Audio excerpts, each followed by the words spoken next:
सम्यक व्यवसितो हि स सम्यक व्यवसितो हि स।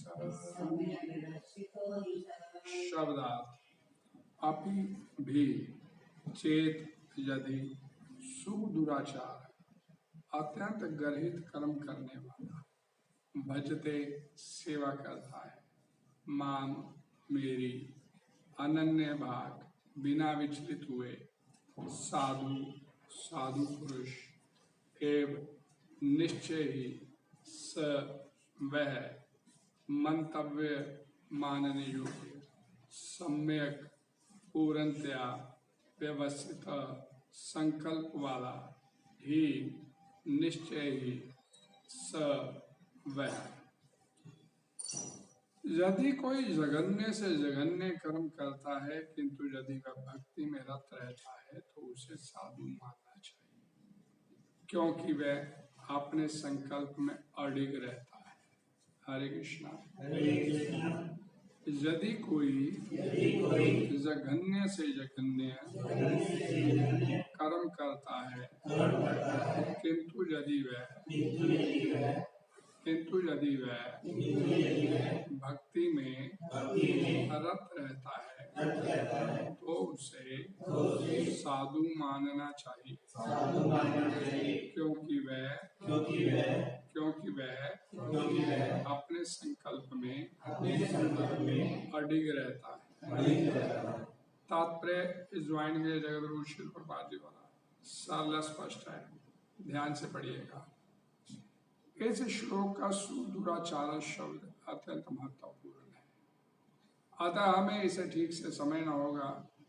जब मनुष्य बद्ध रहता तो उसके दो प्रकार के कर्म होते हैं, प्रथम बद्ध और द्वितीय स्वाभाविक। जिस प्रकार शरीर की रक्षा करने या समाज तथा राज्य के नियमों का पालन करने के लिए तरह तरह के कर्म करने होते हैं, उसी प्रकार से बद्ध जीवन के प्रसंग में भक्तों के लिए कर्म होते हैं जो बद्ध कहलाते हैं। इनके अतिरिक्त जो जीव अपने आध्यात्मिक स्वभाव से पूर्णतः विज्ञ रहता है और कृष्ण भावना अमृत में या भगवत भक्ति में लगा रहता है, उसके लिए भी कर्म होते हैं जो दिव्य कहलाते हैं। ऐसे कार्य उसकी स्वाभाविक स्थिति में संपन्न होते हैं और शास्त्रीय दृष्टि से भक्ति कहलाते हैं। बद्ध अवस्था में कभी कभी भक्ति और शरीर की बद्ध सेवा एक दूसरे के समांतर चलती है, किंतु पुनः कभी कभी भी एक दूसरे के विपरीत हो जाती है। यहाँ तक संभव होता है भक्त सतर्क रहता है कि वह कोई ऐसा कार्य न करे जिससे यह अनुकूल स्थिति भंग हो। वह जानता है कि उसकी कर्म सिद्धि उसके कृष्ण भावनामृत की अनुभूति की प्रगति पर निर्भर करती है, किंतु कभी कभी यह देखा जाता है कि कृष्ण भावना अमृत में रत व्यक्ति सामाजिक या राजनीतिक दृष्टि से निंदनीय कार्य कर बैठता है, किंतु इस प्रकार के क्षणिक पतन से वह अयोग्य नहीं हो जाता। श्रीमद् भागवत में कहा गया है, यदि कोई व्यक्ति पतित हो जाए किंतु यदि भगवान की दिव्य सेवा में लगा रहे तो हृदय में वास करने वाले भगवान उसे शुद्ध कर देते हैं और उस निंदनीय कार्य के लिए क्षमा कर देते हैं। भौतिक कलमश इतना प्रबल है कि भगवान की सेवा में लगा योगी भी कभी कभी उसके जाल में आ फंसता है, लेकिन कृष्ण भावना अमृत इतना शक्तिशाली होता है कि इस प्रकार का आकस्मिक पतन तुरंत रुक जाता है। इसलिए भक्ति योग सदैव सफल होता है। किसी भक्त के आदर्श पद से अकस्मात अच्युत होने पर हंसना नहीं चाहिए, क्योंकि जैसा कि अगले श्लोक में बताया गया है, यूं ही भक्त कृष्ण भावना अमृत में पूर्णतः स्थित हो जाता है। ऐसे आकस्मिक पतन कुछ समय के पश्चात रुक जाते हैं। अतः जो व्यक्ति कृष्ण भावना अमृत में स्थित है और अनन्य भाव से हरे कृष्ण मंत्र का जप करता है, उसे दिव्य स्थिति में आसीन समझना चाहिए, भले ही वह दैव पश्चात उसका पतन क्यों ना हो चुका। साधु रेव शब्द अत्यंत प्रभावात्मक है।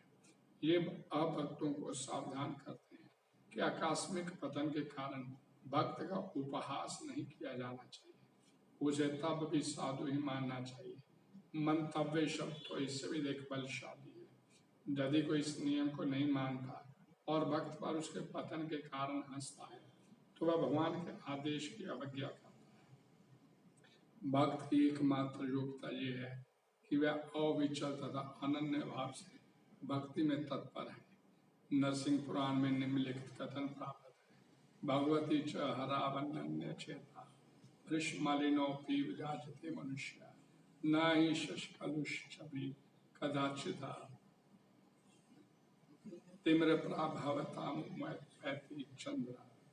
कहने का अर्थ ये है कि यदि भगवत भक्ति में तत्पर व्यक्ति कभी घृणित कार्य करता पाया जाए तो इन कार्यों को उन धब्बों की तरह मान लेना चाहिए जिस प्रकार चांद में खरगोश के धब्बे हैं। इन धब्बों से चांदनी के विस्तार में बाधा नहीं आती। इसी प्रकार साधु पद से भक्त आकस्मिक पतन उसे निंदनीय नहीं बनाता, किंतु इसी के साथ ये समझने की भूल नहीं करनी चाहिए कि दिव्य भक्ति करने वाला भक्त सभी प्रकार के निंदनीय कर्म कर सकता है। इस श्लोक में केवल इस बात का उल्लेख है कि भौतिक संबंधों की प्रबलता के कारण कभी कोई दुर्घटना हो सकती है। भक्ति तो एक प्रकार से माया के विरुद्ध युद्ध की घोषणा है। जब तक मनुष्य माया से लड़ने के लिए पर्याप्त बलशाली नहीं होता तब तक आकस्मिक पतन हो सकते हैं, किंतु बलवान होने पर ऐसे पतन नहीं होते। जैसा कि पहले कहा जा चुका है, मनुष्य को इस श्लोक का दुरुपयोग करते हुए अशोभनीय कर्म नहीं करना चाहिए और ये नहीं सोचना चाहिए कि इतने पर भी वह भक्त बना रह सकता है। यदि वह भक्ति के द्वारा अपना चरित्र नहीं सुधार लेता तो उसे उच्च कोटि का भक्त नहीं मानना चाहिए। हरे कृष्णा। ओम अज्ञानतिमिरन्दस्य ज्ञानाञ्जनशलाकया चक्षुर्मीलितं येन तस्मै श्री चैतन्य मनोभीष्टं स्वयं रूपा कदा मह्यं ददाति स्वपदान्तिकं। वन्देऽहं श्रीगुरुं श्रीयुतपदकमलं श्रीगुरुं वैष्णवं श्रीरूपं साग्रजातं सगणरघुनाथान्वितं साद्वैतं सावधूतं परिजनं श्रीकृष्ण श्री राधा कृष्ण नमो विष्णुपादाय कृष्णकेशवाय श्रीमद्भगवते नमस्ते सरस्वते देवी निर्विशेषशून्यवादी हे कृष्णा करुणा सिंधु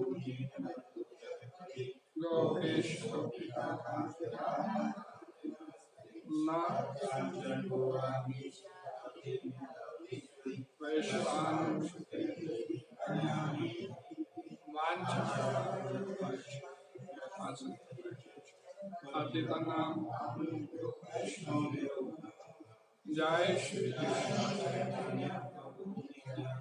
श्री अद्वैत हरे कृष्णा हरे राम भगत मुआनी भगवद्गीता जगत गुरु अपि चेत सुदुराचारो भजते माम अनन्य भाव साधुरेव समन्त सम्यक व्यवस्थितो। यहाँ ये जो श्लोक है भगवद्गीता का, ध्यान से यहाँ पर बोला गया कि भगवान पिछले श्लोक में बोले ये भजन थी तुम मां तो मेरा भजन परिपूर्ण, उसका मैं विशेष ध्यान। अब यहाँ पर बात करते हुआ कि पापी दुराचारी व्यक्ति जो भजन नहीं करता है, और यहाँ पर ये प्रपाई ने जो मीनिंग बताया, अपि चेत सुदुराचार, अपि चेत, चेत यदि, अपि भी, सुदुराचार अत्यंत घृणित कार्य करने, पापी तापी से भी बड़ा पापी तापी, बहुत हत्या लूटपाट कर रहे, यदि वो भी मेरा अनन्य भाव से भजन करना शुरू कर, भजते माम अनन्य, मेरा भजन करना शुरू, साधु रेव समन, मैं उसे फिर भक्त मान लेता हूँ। ये सभी के इस श्लोक में कईयों की जिज्ञासाएं की क्वेरी होगी, सब शांत हो जाएगी। कैसी भी प्रवृत्ति का व्यक्ति कोई नहीं, क्यों नहीं, लेकिन अगर उसने मेरा भजन अनन्य भाव से करना शुरू, सम्यक व्यवस्थित हो ही सर, नहीं कि एक संकल्प कर लिया उसने, निश्चित बात मैं भगवान का भजन करूंगा, हर उसने एक दृढ़ निश्चय कर लिया मेरे को भगवान का भजन कर। और फिर प्रभुपाद जी इसमें बता रहे हैं आपने, अगर उसने निश्चय कर लिया और अनन्य भाव से भजन करना शुरू कर दिया, और फिर उसके बावजूद वो गिर जाता है अपने पद से, भक्ति से बीच में कभी गिर गया, गलत निंदनीय काम कर बैठा, तो भी मैं उसे अपना भक्ति मान लेता हूँ। कुछ देर के लिए हो सकता है गिरावट आ गई, लेकिन फिर संभल जाएगा। क्यों संभलता है वो? क्योंकि सम्यक व्यवस्थित हो ही, नहीं दृढ़ निश्चय कर लिया मैंने चलना ही भगवान की तरफ है। तो ऐसे व्यक्ति को भगवान यहाँ पर बोलते हैं मैं उसे साधु मान लेता हूँ, मंतव्य मान लेता हूँ। भगवान ने मान लिया, तो यहाँ प्रभुपाद जी ने अपने तात्पर्य में बोला, आपके मानने ना मानने से कोई अंतर नहीं करता। फिर आप लोग एक गलत चरित्र वाला व्यक्ति हाथ में माला की तली पड़ रहा है, और हम लोग क्या समझते हैं, बगल में चूड़ी मुंह में राम राम, इस तरह की भावना हमारे अंदर होती है। ये ड्रामा कर रहा है, नहीं? गलत काम भी करता है और भगवान का नाम भी लेता है। लेकिन यहाँ पर भगवान बोलते हैं अगर ये उसने दृढ़ निश्चय कर लिया कि मेरे को बस कृष्ण की तरफ ही चलना है और अनन्य भाव से, फिर वो और किसी का भजन नहीं कर रहा, ये कंडीशन है इसमें साथ। अनन्य भाव, अनन्य भाव से फिर मेरा ही भजन करने में लगा हुआ है, तो फिर मैं उसे भक्त मान लेता हूँ। दुनिया माने या ना माने, इससे कोई अंतर नहीं। तो ध्यान से समझिए ईश्वरों को। हरे कृष्णा। कि ये श्लोक भगवान द्वारा बोला गया इस बात को स्पष्ट करने, कोई व्यक्ति भगवान को गाली देता रहता है ही नहीं भगवान, अब पागल लोग, अब पता ही नहीं है भगवान नहीं है, क्या करते, गाली देता है और भगवान फिर उसे अपनी भक्ति में लगा दे, लग गया भगवान की। ये भाव कैसे क्लियर होता है? जैसे कोई एक बड़ा प्रभावशाली व्यक्ति है,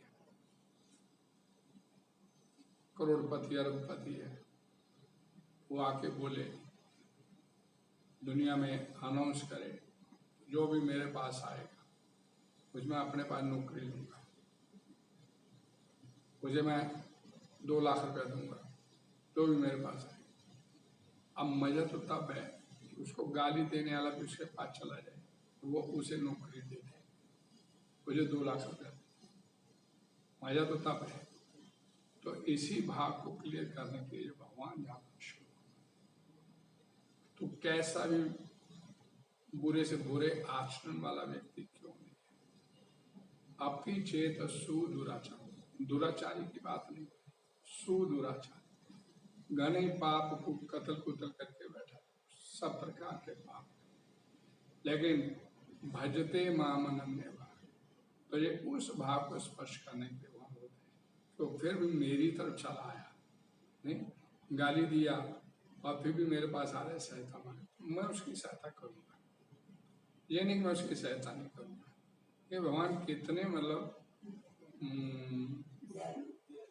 दयालु हैं, तो ऐसे भगवान को छोड़ के हम इस संसार का भजन कर देंगे तो हमारे से बड़ा दुर्भाग्य किसी का नहीं हो सकता। तो यहाँ पर भगवद गीता में भगवान बोलते हैं कि इसी बात को क्लियर करने के लिए कि यदि कोई है तो भी, यदि कोई है बुरे से बुरे आचरण वाला व्यक्ति, तो अब इसलिए अपीछे सुदुराचार, नहीं अब इसमें रह कौन गया फिर? भगवान का देखिए कि भगवान हमसे ज्यादा उत्सुक है हमारे को अपने घर वापस बुलाने में। इस बात से पता चलता है कि वो हमारे से ज्यादा उत्सुक हैं हमारे को घर वापस। हम फिर वो बोलते हैं ना गलती करते हैं, भगवान से धोखा करते हैं, झूठ बोलते हैं, छल कपट करते हैं भगवान के साथ, लेकिन भगवान फिर भी बोलते हैं तू आ जा, कैसे भी आ जा, तेरा स्वागत है, मैं तेरे को भक्त मान लूंगा, मैं अपना पुत्र मान लूंगा, तू मेरे पुत्र।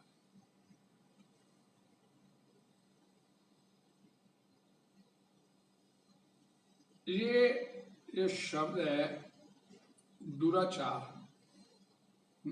सुदुराचार। ये यहां पर बोला गया कि एट प्रेजेंट वर्तमान समय में पाप कर रहा है।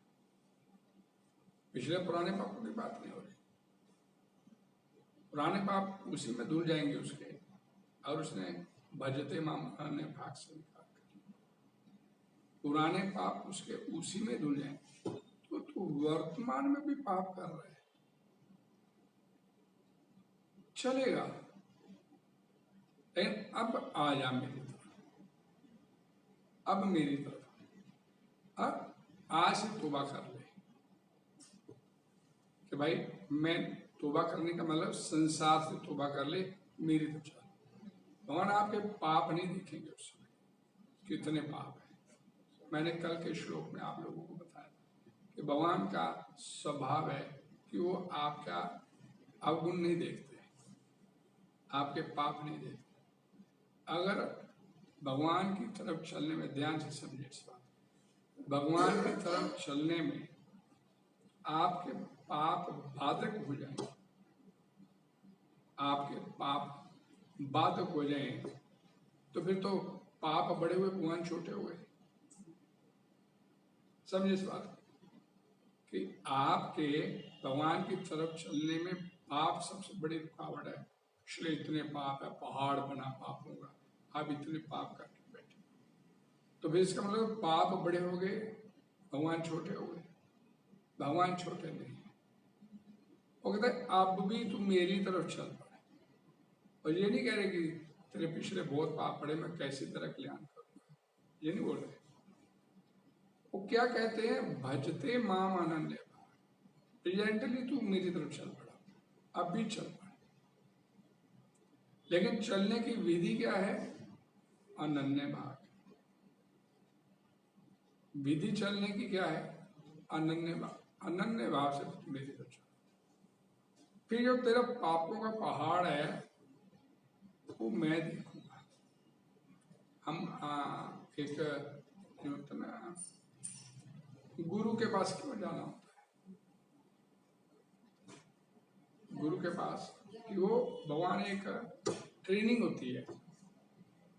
गुरु जब आप गुरु के पास जाते हो, भजन करते हो, गुरु के पास दीक्षा लेने के लिए जाते हो, गुरु आपसे ये नहीं पूछता है भाई पिछले कितने पाप है तेरे, और कभी ये नहीं पूछता कि हाँ भाई पहले बता जरा कितने कितने पाप किए, बड़े बड़े पाप किए बता। वो आपसे कुछ नहीं बोले, वो आपको अपना शिष्य स्वीकार करता है तो आपके पाप और पुण्य समेत स्वीकार। वो अलग बात है कि प्रभुपाद जी बोलते हैं कि गुरु के पास तब जाओ जब आपकी संसार से निकलने की इच्छा है, अपना समय खराब नहीं करो ना गुरु का। तो जब आप गुरु के पास जाते हैं तो गुरु आपको ये नहीं देखता कि इसके पहले पाप गिना, क्या लिस्ट है तेरी बता, कौन कौन से पाप किए, देखो तेरे को तभी एक्सेप्ट करूँ। और सांगोपांग उस पाप पुण्य समेत उसको एक्सेप्ट। तो ये भगवान भी यही बात बोल रहे हैं, तो कितने पाप क्यों नहीं करके बैठा, चलेगा, कोई दिक्कत वाली बात नहीं।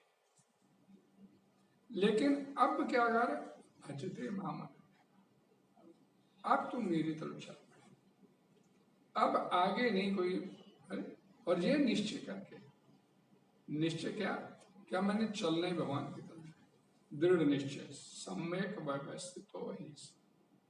वो क्या बोलते हैं, एक श्लोक आता है दूसरे अध्याय में, भोग ऐश्वर्य पर सकता त्या परित चेतसा व्यवसात्मकता बुद्धि का एक निश्चय वाली बुद्धि, एक दृढ़ निश्चय वाली बुद्धि नहीं, तो समाधोना भी देता है, तो भजन होगा नहीं। तो यही बात यहाँ पर भगवान आप दोहरा रहे हैं कि एक निश्चय कर ले, तू मेरी तरफ चलेगा, अनन्य भाग। अब इसके बाद भी किंतु परंतु नहीं, मेरा भजन करना अनन्य भाग, फिर तेरे पाप पुण्य मैं देखूंगा। मैं आज भी ना बैठा सोच रहा था कि एक श्लोक है, अक्सर मैं जहां बोलता हूं आप सबको याद भी है, शृण्वताम कथा पुण्य कृष्णा पुण्य श्रवण कीर्तन हृदयंतस्थो ही अभद्रा, हृदयंतस्थो ही अभद्रा। अंदर के जितने भी हमारे अंदर लोग पाप करने की, जो जितने भी तुम्हारे अंदर के विकार हैं, अवगुण है तुम्हारे अंदर, हर समय पाप करने के बारे में सोचते रहते हैं। भगवान विदुनोति सुहृद सदा, आपके वेल विशर की तरह अंदर से आपकी सफाई करनी, अंदर से आपकी आपकी पाप करने की जो वृत्ति है, पाप करने की जो वृत्ति हम लोगों की, छोटी छोटी बात पे झूठ बोलते हैं, छोटी छोटी बात पे हम छल कपट करते हैं, नहीं क्योंकि अंदर से मैं वृत्ति, लेकिन वो होना कैसा चाहिए, ये वही बात यहाँ पर बोली, शृण्वताम कृष्णा पुण्य शृण्वताम स्वर्ग। तो सिर्फ और सिर्फ भगवान कृष्ण के बारे में सुनने की रुचि जिसने अपने अंदर पैदा कर दिया, कहीं बैठेगा चलो जाप कर लें, चलो कोई कथा करें, चलो प्रभु कोई भगवत चर्चा करें, तो यही बात करेगा। तो उसके अंदर पे भगवान की तरफ चल पड़ा है, एक निश्चय कर लिया। तो यहाँ पहले भगवान दूसरे अध्याय में बोलते हैं समाधोना विद्यते, लेकिन यहाँ बोलते हैं कि ना केवल भजन करना शुरू करेगा तो मैं उसे मान लूंगा, ये मेरा आई विल एक्सेप्ट। तो अब इसमें भगवान की तरफ ना चलने में आप बताइए कौन सा और कारण है, नहीं चल, इस सब प्रकार से आश्वासन दे रहे, कोई किसी प्रकार की कमी नहीं छोड़ रहे, तो यार कैसे वैसे जैसे तैसे भी चल मेरे न येन केन प्रकरण चल मेरे, तो चल तो सही, मैं तेरी उंगली पकड़, भजताम प्रीति पूर्वम का कहने का मतलब क्या, उसका भगवान कहने का मतलब है मेरा भजन प्रेम से करना शुरू कर, तो मैं उंगली मैं तेरी पकड़ूंगा, ददामी बुद्धि जो मैं उंगली पकड़ूंगा तेरी। अब इससे ज्यादा और भगवान कैसे करे, तू कैसी भी प्रवृत्ति का व्यक्ति है, कैसी वृत्ति तेरी, नहीं चलेगा, लेकिन भजन मेरा प्रेम से करना शुरू कर दे तो मैं उंगली मैं तेरी पकड़ूंगा। और किस लिए पकड़ूंगा, ये माम तुम मेरे तक आ सको। अब इससे बड़ा दयालु भगवान कहाँ मिलेगा कि जो है स्वीकार करने के बावजूद कहता है कि अपने पास मैं ही तेरे को लेके आऊंगा।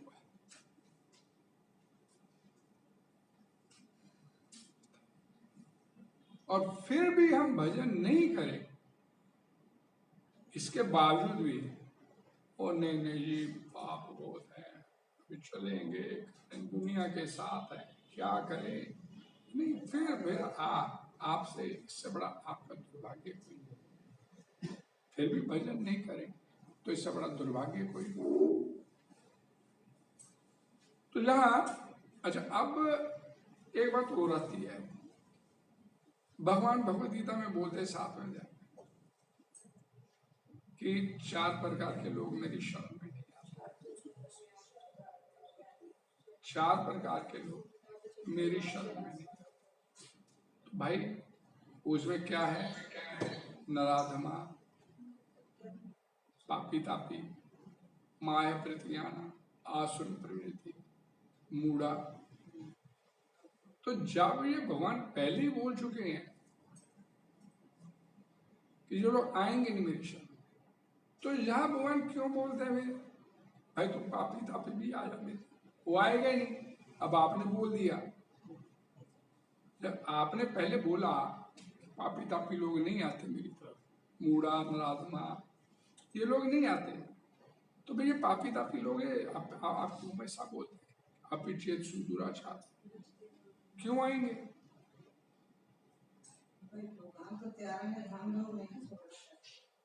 क्यों आएंगे? ये आप ही बोलते हो ये लोग नहीं आते।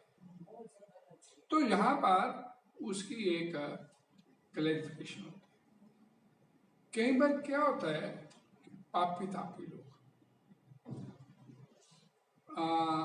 सद्दाम हुसैन को पकड़ लिया, ओसामा बिन लादेन को पकड़ लिया। आज जितने ये पापी तापी लोग होते हैं अंदर से कमजोर होते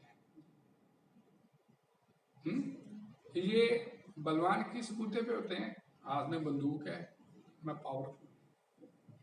जब अपनी बंदूक खाली होगी, सामने लेके बंदूक, तो फिर तो ये गिर जाएंगे, चलो तो चाल हो जाए, गलती हो गई तभी।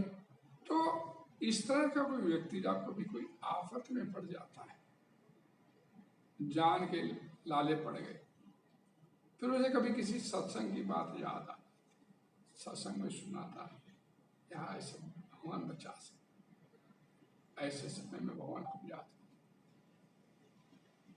या कभी हमने देखा, जैसे मैंने पीछे आपको बताया था कि नोएडा में एक व्यक्ति था, उसकी डेथ होने वाली थी। हमारे परिचितों का फोन आया, ये क्या करें, ये मरने वाला है व्यक्ति, रिश्तेदारी है हमारी, क्या करना चाहिए? तो भाई से चैंटिंग करो, इसके सिराने लगाओ, चैंटिंग करो, हरे क्षमा मंत्र सुनाओ।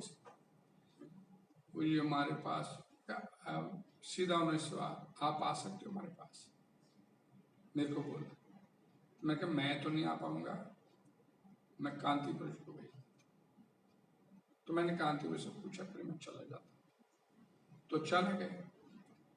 अब वो व्यक्ति जो मरने वाला है, उसके इर्द गिर्द एक संत महात्मा के बैठे हैं, तो उसका ऑरा बदल जाता है,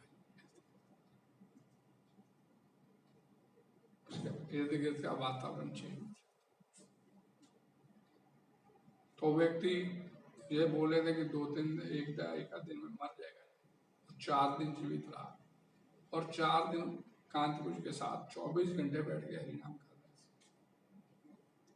भले वो बोल नहीं रहा, उसकी वृत्ति नहीं थी, लेकिन एक संत महात्मा उसके पास आके बैठ गया, तो उसके इर्द गिर्द का एटमोस्फेयर चेंज, एक ओरा बदल जाता, तब नाम ले लेता है। ऐसी कई प्रकार की परिस्थितियां होती हैं जबकि कोई दुराचारी से दुराचारी व्यक्ति भी नहीं, माया बड़ी प्रबल है। एक व्यक्ति एक दुर्घटना में बाल बच गया, बड़ा नास्तिक वृत्ति का व्यक्ति, हमने साक्षात देखा एक आग लगी और मैं उसके इर्द गिर्द के लोग मर गए, वो बच गया। बड़ा मन में आया, भगवान ने बचा लिया, तो भजन करना शुरू कर देता है, तो भजन करना शुरू कर देता है। तो ऐसे कई परिस्थितियां होती है जीवन में जब व्यक्ति फिर भगवान की तरफ चलता है। उसके कोई पिछले पुण्य कर्म होते हैं, भक्ति होती है उसकी, भगवान फिर उसको ले लेते हैं। क्योंकि मैंने बोला ना कि भगवान आपका पाप नहीं देखते हैं। आपके एक कई बार मन में आता है तो भाई किसी ने बोला कि भगवान से मांगना चाहिए, भक्ति मांगनी चाहिए। ठीक है भगवान जी भक्ति दे देना, अंदर से इच्छा नहीं, लेकिन देखा देखी मांग लिया, तो अब उसके भाग्य में भक्ति मांगने वाला पुण्य कर्म पता पड़ा था। भगवान ने उसको उस मौके पे दे दिया जब उसको जरूरत ही, भक्ति की तरफ लगा लिया उसे भक्ति की। तो भगवान इस बात से पता चलता है कि भगवान हमसे ज्यादा उत्सुक है हमारे को वापस बुलाने। भाई कैसे भी ये जीव मेरा बच्चा है, मेरा पुत्र है, मेरी संतान है, लेकिन ये दुख काट रहा है इस संसार और लगातार काट रहा है। अब देखिए ना, भगवद गीता में भगवान बोलते हैं दुख खा ले इस संसार।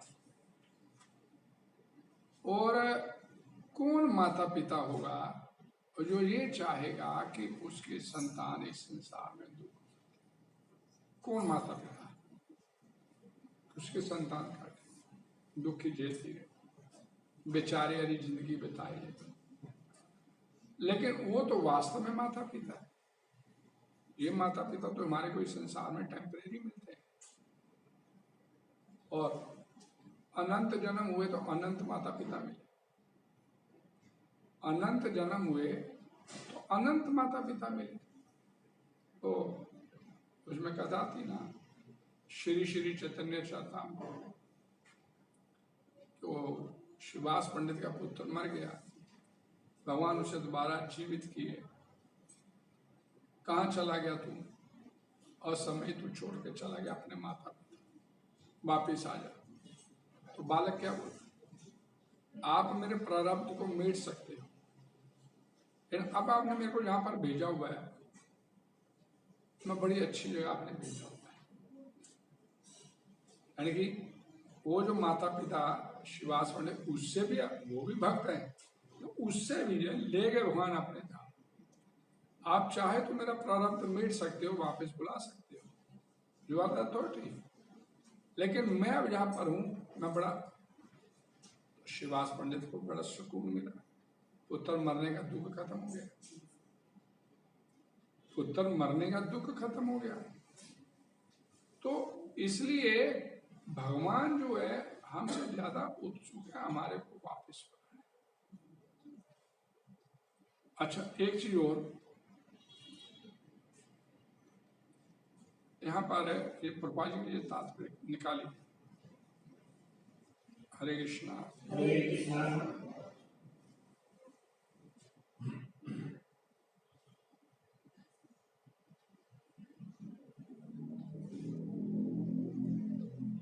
दूसरा पैरा, अतः जो व्यक्ति कृष्ण भावना अमृत में स्थित है और अनन्य भाव से हरे कृष्ण महामंत्र का जप करता है, उसे दिव्य स्थिति में आसीन समझना चाहिए। और श्लोक आता है ना, ये शाम तुरंत गतम पापम जना नाम पुण्य, कि जिसके पापों का उच्छेदन हो गया, पाप खत्म हो गए, वही व्यक्ति भगवान के सिमरन में अपने आप को लगाता है। लगता ही वो व्यक्ति है, लगे तो सारे हुए हैं, हरे कृष्णा वास्तव में अंदर से क्यों लगा है, ये बात महत्वपूर्ण है। माला लेकर तो दुनिया घूम रही है हरे कृष्णा, यहाँ पर बोले जिसके पापों का उच्छेदन हो गया, वो ही भगवान की सिमरन में अपने आप को वही लगेगा। तो जहां पर बोला गया कि जो अनन्य भाव से हरे कृष्ण महामंत्र का जप करता है, उसे दिव्य स्थिति में आसीन समझना चाहिए। भले दैव वशात उसका पतन क्यों न हो चुका हो। साधु रेव शब्द अत्यंत प्रभावात्मक है। ये अभक्तों को सावधान करते हैं कि आकस्मिक पतन के कारण भक्तों को हास नहीं किया जाना चाहिए, उसे तब भी साधु ही मानना चाहिए। मंतव्य शब्द तो इससे भी अधिक बलशाली है। यदि कोई इस नियम को नहीं मानता और भक्त पर उसके पतन के कारण हंसता है तो वह भगवान के आदेश की अवज्ञा करता है। भक्त की एकमात्र योग्यता यह है कि वह अविचल तथा अनन्य भाव से भगवान की भक्ति में तत्पर है। अब देखिए भगवान को ऐसा क्यों कहना पड़ रहा है कि उसे साधु ही मानना चाहिए। हम इस भौतिक जगत में बैठे, इस बात को बड़े ध्यान से सुने कि हम लोगों की में एक स्वाभाविक एक वृत्ति है क्या कि किसी के भीतरी आंतरिक भाव को नहीं देख के उसके बाहरी भाव को देख के हम अपना अनुमान बना लेते हैं। दोष देखने की आदत है, क्योंकि हमारा अंतःकरण गंदा है, हमारा अंतःकरण मैला है, तो हम सोचते सामने वाला भी मैला है। हालांकि यहाँ पर बोला गया कि भक्त गिर जाए, लेकिन हमारी स्थिति क्या होती है, उनको बोलो आवाज धीरे करें। हमारी स्थिति क्या होती है कि भाई जैसे कोई व्यक्ति किसी वैश्या की कोठी पे चला, भगवान का भजन करने वाला है और लोगों ने देख लिया, 4 लोगों ने, तो वैश्या की कोठी, हम तो इसे भक्त मानते थे, ये तो ऐसा भी, ये तो राम राम ऐसा, ये तो घोर कलयुग है। इस तरह की हमारी वृत्ति हो जाती। अब हमारा अंतःकरण चूंकि मैला है तो हम सामने वाले को भी उसी दृष्टि से देखते हैं, उसके आंतरिक भावों को नहीं देखते, उसके बाहरी भावों को देखते। ये नहीं हम सोच सकते ये महात्मा व्यक्ति था और ये व्यक्ति उस वैश्य का कल्याण करने, उसको भगवान के रास्ते पर चलाने के लिए गया, ये हमारे दिमाग में पहला ख्याल नहीं आएगा, ये कभी नहीं आएगा भाई ये व्यक्ति हमें नहीं मानता, इस तरह का है, और अपनी एक धारणा उसके। तो इसी भाव को यहाँ पर स्पष्ट करने के लिए वहां कहना पड़ा कि मैं उसे भक्त मान लेता, आप मानो दुनिया माने या ना माने, इससे कोई सरोकार। यानी इससे एक पापी तापी व्यक्ति को भी ये पढ़ने पे उसको बल मिलता है, यार मेरे को भजन करना चाहिए, समझे कि मेरे को भजन करना चाहिए, भगवान मेरे ऊपर कृपा करेंगे।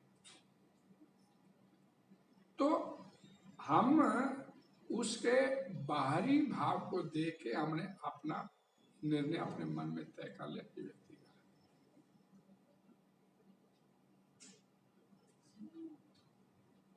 और फिर दूसरी बात जो मैंने इससे पहले आप लोगों को कि एक पापी तापी व्यक्ति अगर मंदिर में घूमता दिख गया माला करते हुए, ये लोग भी अब आने शुरू हो जाते, ऐसे लोग भी आने शुरू हो जाते, अब तो घोर कर चुका है,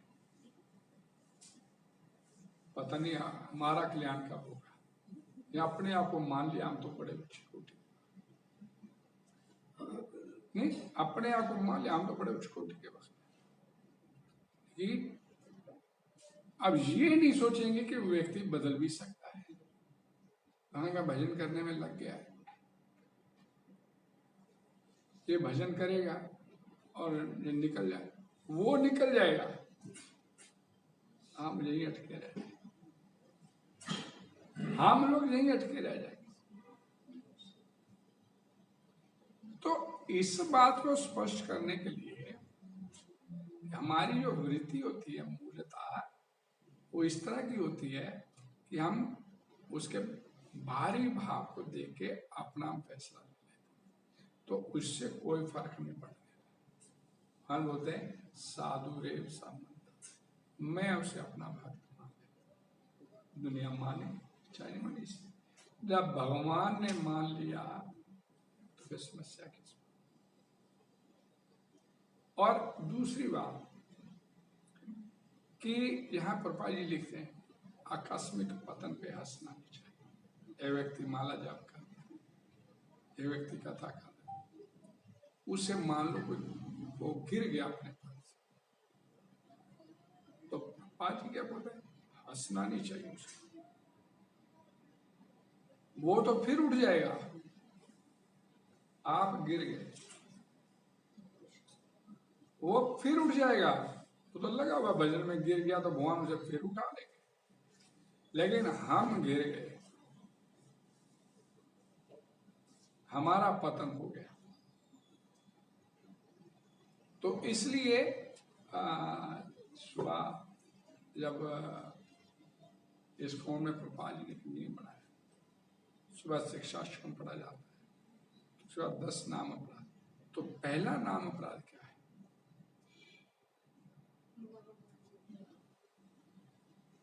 अपना जीवन भक्ति में समर्पित करने वाले लोगों की निंदा आलोचना, और ये सबसे पहला नाम अपराध है। और प्रभुपाद जी उसमें बोलते हैं कि इसमें माफी नहीं मिलती। आपने किसी की निंदा आलोचना कर दिया किसी का, तो उसमें माफी नहीं मिलेगी। लेकिन चूंकि हमारा स्वभाव होता है, तो इस स्वभाव के ऊपर कंट्रोल कब लगता है? तब आप उसका भजते माम अनन्य भाखल। आज के बाद मेरे को भगवान कृष्ण की भक्ति मेरे को और कुछ नहीं करना। फिर ये नहीं कि उसमें गिरावट नहीं आएगी, बोला ना प्रभुपाद जी ने, गिरावट आएगी, आ सकती है, आएगी, लेकिन अगर उसका निश्चय दृढ़ है तो भगवान उसकी हेल्प करते हैं, उंगली पकड़ लेते हैं, भगवान उसकी उंगली पकड़ के ले चलते हैं, चल मैं तेरे साथ।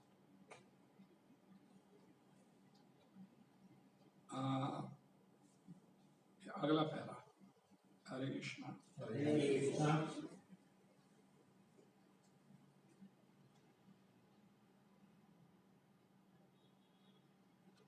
कहने का अर्थ यह है कि यदि भगवत भक्ति में तत्पर व्यक्ति कभी घृणित कार्य करता पाया जाए तो इन कार्यों को उन धब्बों की तरह मान लेना चाहिए जिस प्रकार चांद में खरगोश के धब्बे हैं, और इन धब्बों से चांदनी के विस्तार में बाधा नहीं आती।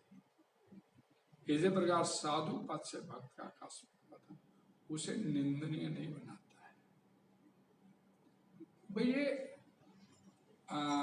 माया है ना, बड़ी प्रबल है।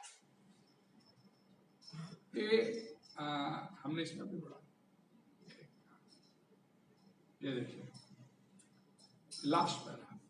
किंतु इसी के साथ ये समझने की भूल नहीं करनी चाहिए कि दिव्य भक्ति करने वाला भक्त सभी प्रकार के निंदनीय कर्म कर सकता है। इस श्लोक में केवल इसका उल्लेख है कि भौतिक संबंधों की प्रबलता के कारण कभी कोई दुर्घटना हो सकती है, गिर सकता है।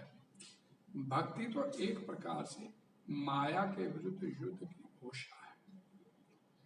जब आप भक्ति करनी शुरू करते हैं तो आपको भक्ति से रोकने के लिए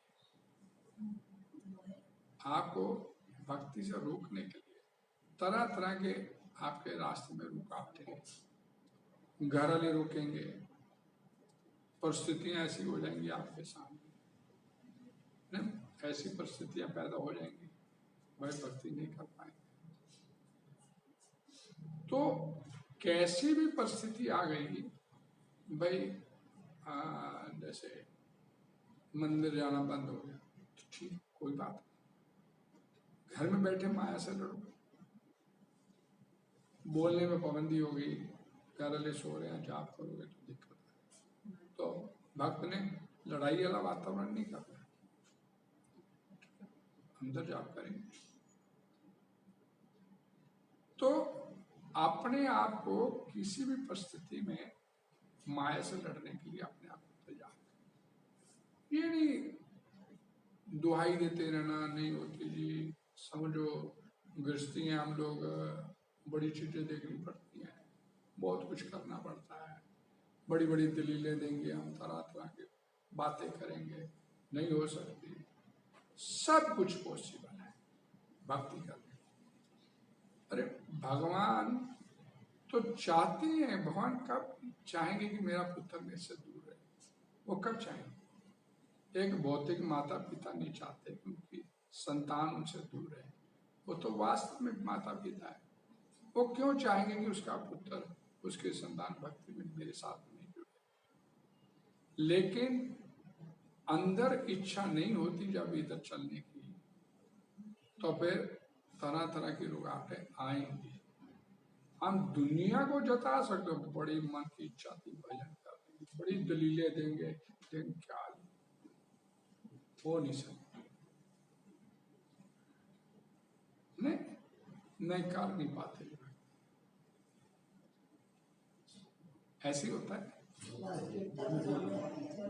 तो आपके अंदर क्योंकि वो हृदय में बैठा, उसको पता है। हम दुनिया को बेवकूफ बना सकते हैं, भाई प्रभु जी नहीं बहुत मुश्किल है, घर में क्लेश होता है, माला लेके बैठ जाओ तो पत्नी बोलती सबसे, पति बोलता है सबसे पहले, पत्नी बोलती है सबसे पहले, माता बोलनी शुरू हो जाती है, तरह तरह की हम दलीलें देंगे।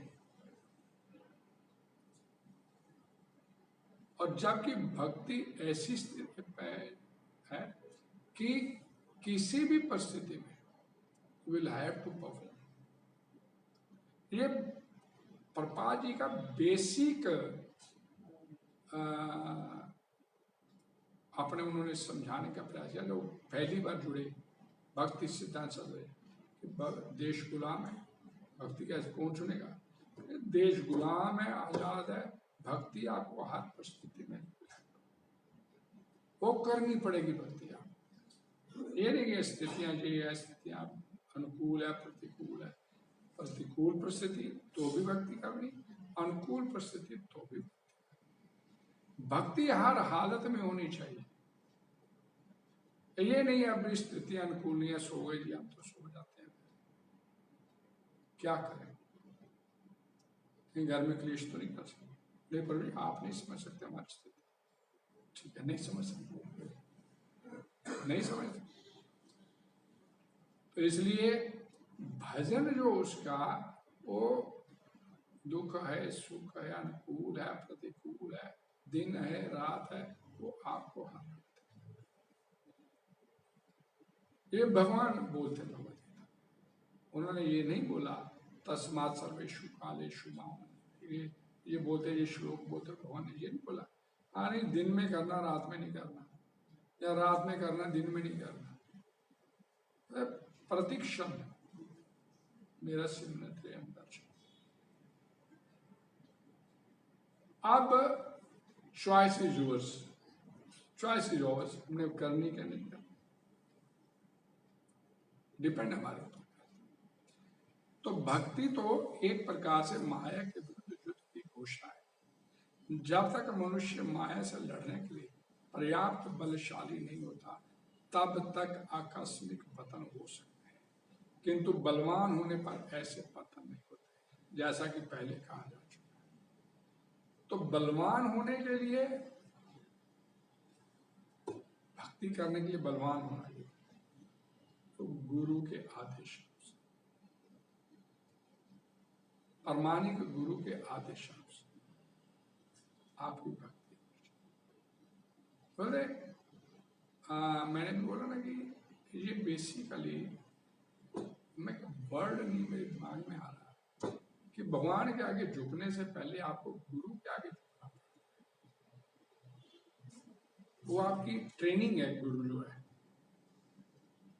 मैंने कल परसों बताया था कि इस holiness Balkrishna Goswami Guru Maharaj daily course के आया था कि गुरु दास हुए बिना आप कृष्ण दास नहीं हो सकते। गुरु दास हुए बिना आप कृष्ण दास नहीं हो सकते। इसलिए आपका सबसे पहला जो काम है कि मैं गुरु की भक्ति, गुरु की सेवा। तो गुरु जो होता है, प्रभुपाद जी बोलते हैं, वो अपनी निजी सेवा नहीं करवाता, फिर मेरी टांगे दबा दो, फिर मेरे को बढ़िया बढ़िया खिलाओ पिलाओ, वो नहीं आप सब। वो गुरु की सेवा उसके कहे के अनुसार उसके ऊपर अमल करना, तो गुरु की सेवा हो गई। गुरु के कहे अनुसार उसके ऊपर चलना, गुरु की सेवा। वो आपसे कुछ नहीं कह रहा, करो मेरी सेवा, करोगे तो आपका कल्याण, वो भी सेवा करोगे तो भी आपका कल्याण। वो डिमांड नहीं करता आपसे, वो डिमांड यही करता है कि भाई मैंने जैसे बोला है इसको पूछा। भगवान कृष्ण बोलते हैं परफेक्ट गुरु की परिभाषा। भगवान कृष्ण बोलते हैं माम एकम शरण, एकमात्र मेरी शरण। और गुरु आपको बोलता है एकमात्र कृष्ण की शरण। गुरु नहीं कहता एकमात्र मेरी, लेकिन आपको गुरु की सेवा भगवान का प्रति, भगवान की तरह ही आप तो आप उस लेवल पे। तो एक आपको एक बेसिक ट्रेनिंग है गुरु के माध्यम से कि मेरे को भगवान तक कैसे पहुंचे। जब तक मनुष्य माया से लड़ने के लिए पर्याप्त बलशाली नहीं होता तब तक आकस्मिक पतन हो सकते हैं, किंतु बलवान होने पर ऐसे पतन नहीं होते। जैसा कि पहले कहा जा चुका है, मनुष्य के श्लोक का दुरुपयोग करते हुए अशोभनीय कर्म नहीं करना चाहिए और ये नहीं सोचना चाहिए कि इतने पर भी वह भक्त बना रह सकता है। यदि वह भक्ति के द्वारा अपना चरित्र नहीं सुधार लेता तो उसे उच्च कोटि का भक्त नहीं मानना चाहिए। हरे कृष्णा हरे कृष्णा हरे कृष्णा हरे कृष्णा कृष्णा कृष्णा हरे हरे हरे राम राम राम हरे हरे। कोई डिस्कशन, कोई सवाल? कितना भी मन हो, संसार में बहुत तो प्रार्थना भी करते हैं भगवान से, भजन करते हैं, काफी लगता है पर नहीं लगता, पाप नहीं छोड़ देता। माता जी सर उसके नाम को पकड़ लीजिए, नाम कोई पकड़ आप ये मत सोचिए नहीं होगा काम, अवश्य भावी होगा। नाम में इतनी शक्ति है, आप उतने पाप कर नहीं सकते जितने पाप छुड़वाने की भक्ति भी मांगते हैं, भगवान से कहते हैं शुद्ध भक्ति दे, इतनी शुद्ध भक्ति में चला जाता है भक्ति। मांगने मूंगने की नहीं, करनी है शुद्ध भक्ति, मांगनी नहीं, आप करनी है, बस करके दिखानी। उसने आपको सारी सुविधाएं दे दिया भक्ति करने, उसकी सुविधा भक्ति करने में देने में, उसकी सुविधाओं में कोई कमी है तो बताइए। अपना मन हरामी होता है, अपना मन हरामी है, और अपने मन को इसी से कंट्रोल में आएगा, नाम से, नाम सिमरन से। तो ऑलवेज बी पॉजिटिव कि मेरा अच्छे से और अच्छे से करना, और अच्छे से करना, अब आगे सिमरन और अच्छे से, ये भाव अपना बना के काम अवश्य होगा। लगे रहेंगे तो काम अवश्य होगा। अच्छी बात है कि भक्त के अंदर मेरे से नाम नहीं हो पा रहा, मेरे से नाम नहीं, अच्छी बात है, ऐसा भाव ही होना चाहिए। कोई भक्त ये नहीं कहता मैं तो बहुत बढ़िया टॉप पे हो गया। हम पढ़ते ना श्री श्री चैतन्य चरितामृत, तो भगवान चैतन्य महाप्रभु हरिदास के पास पूछे क्या प्रॉब्लम है। प्रॉब्लम यही है कि मतलब शरीर कमजोर हो गया है और उठा नहीं जा रहा ना, वृद्ध अवस्था आ गई है। तो कहते समस्या ये नहीं बोले मेरी शरीर वृद्ध हो गया है, या मेरी मानसिक दशा ठीक नहीं है, मेरे को कोई रोग है, ऐसा भाई एक ही समस्या है कि मैं प्रॉपर नाम जप नहीं कर पा रहा। तो अब भगवान उसे क्या बोलते, आप देखिए आपका शरीर वृद्ध हो गया है, अब आपको उतना नाम जप करने की आवश्यकता नहीं है, आपका हो गया काम। नहीं, आप समय नहीं देते, मैं नहीं नाम जप कर पा रहा, फिर आपने यही समस्या बोला। और ये नहीं बोला कि मेरा शरीर वृद्ध हो गया है, अशक्त हो गया है, मैं अब समर्थ नहीं हूं, ना शारीरिक समस्या। क्योंकि देखिए जब कोई आपको कोई आप कभी किसी विषम परिस्थिति में आ गए, कोई रोग आ गया या आपकी, तो कोई संत महात्मा आपके पास आए तो आपसे सबसे पहले क्या पूछे, हाँ कैसी स्थिति है आपकी, उस स्थिति से बाद आपकी मानसिक दशा कैसी है, हरिनाम हो रहा है, सिमरन हो रहा है, वो शारीरिक अवस्थाएं जो है ये बदलती रहती है। भगवान बोलते हैं ना भगवत गीता में, मात्रा स्पर्शस्तु कौन्तेय शीतोष्ण आगम पाइनो नित्य, आने जाने की स्थिति है, ये टेम्परेरी फेड होता है जीवन में, ये इसकी चिंता नहीं करो। अब भजन कैसे हो जाए, तांच तितिक्षुभाव, ये अर्जुन ने सहन करना से, कोई समस्या आ गई जीवन में, रोग आ गया, कोई दुख आ गया, कोई विपत्ति आ गई, तो उसे सहन करना से। तो सहन कैसे होगा, तांच तितिक्षुभाव, भगवान ने बोल दिया कि सहन करना से, तो सहन होगा उसके नाम जप से, उसका बल आपके पास आएगा। जब आप नाम सिमरन करेंगे तो उसका बल आपके, कब दुख आया, कब दुख आया, कब निकल गया आपको पता नहीं चलने देगा। लेकिन मानसिक स्थिति आपकी ठीक नहीं, हाय तौबा मचा दी, भारी दुख हो रहा है, ये शरीर में दर्द हो रही है, ये हो रहा है, वो हो रहा है, ठीक है इसको, वो मानसिक परिस्थितियां होती है, हम उसे अपनी मान लेते हैं। आज कुछ बोले थे वो मानसिक शक्ति भी मतलब नाम जब भी देगा जैसे अभी मैं तो क्या बोल रही थी कि नाम जब से ही आपको बल मिलेगा। थोड़ा सा ये रहता है कि हमारा पीछे से ये मानसिक स्थितियां होती हैं भाई। टेलीफोन आ गया माँ बाप के पास, बच्चे का एक्सीडेंट हो गया, जी माँ बाप की तो नींद हो गई, हॉस्पिटल पहुंचे, कुछ खा लो, नहीं भूख नहीं, 10 घंटे से कुछ खाया नहीं, अब खा लो ना ही भूख पाई, चोट उसे लगी है, भूख इधर मरी, ये मानसिक स्थिति है। ये अदरवाइज उनको कोई प्रॉब्लम थोड़ी है।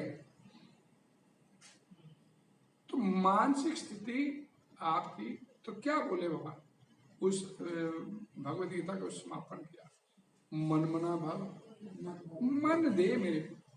ये मन को तो संसार में घुमा के बैठा है, किसी के बीमार होने से तो बीमार हो जाता है, किसी का खुश होने से तो खुश हो जाता है। लेकिन प्रभु जी ये फैक्टर यहाँ की आता ना कि कोई किसी की, ये कैसे स्थिति आती जीवन में जब हम अपने आप को उसका कर्ता मान बैठते हैं। मैं हूं, मैंने अपने आप को शरीर के साथ जोड़ लिया, आई एम बॉडी, फिर स्थिति आ जाएगी, फिर दुख भी होगा, दर्द भी होगा। देखिए आपको भूख लगी है, बहुत भूख लगी है, रह नहीं पाते, चाहिए कुछ खाने, मिल गया तो आपकी भूख शांत। अब वही व्यक्ति दुकान पे बैठा है, सुबह जल्दी में लेट हो गया, नाश्ता भी नहीं करके आया, दोपहर को बैठा है, भोजन खाने का समय नहीं है, भीड़ इतनी लगी हुई है और उसी में व्यस्त है, शाम तक चलता रहता जब भूख नहीं लगती। तो ये मानसिक स्थितियां हैं।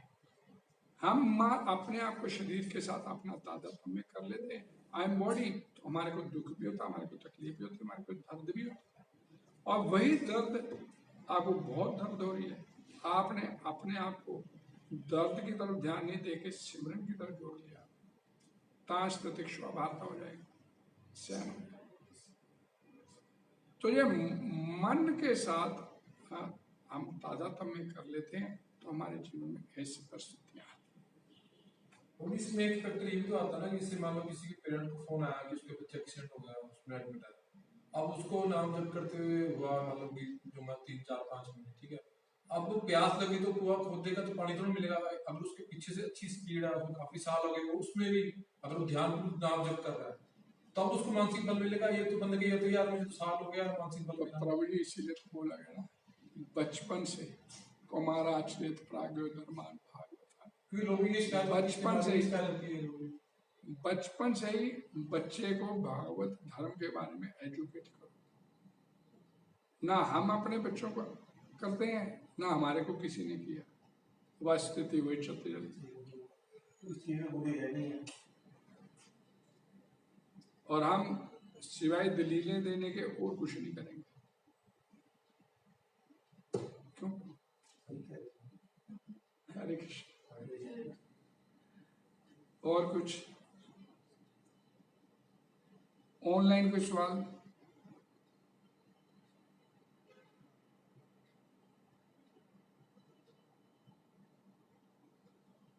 श्रील गुरुपाद की, भगवतवान ईश्वर भगवद गीता की। आप सभी का बहुत बहुत धन्यवाद।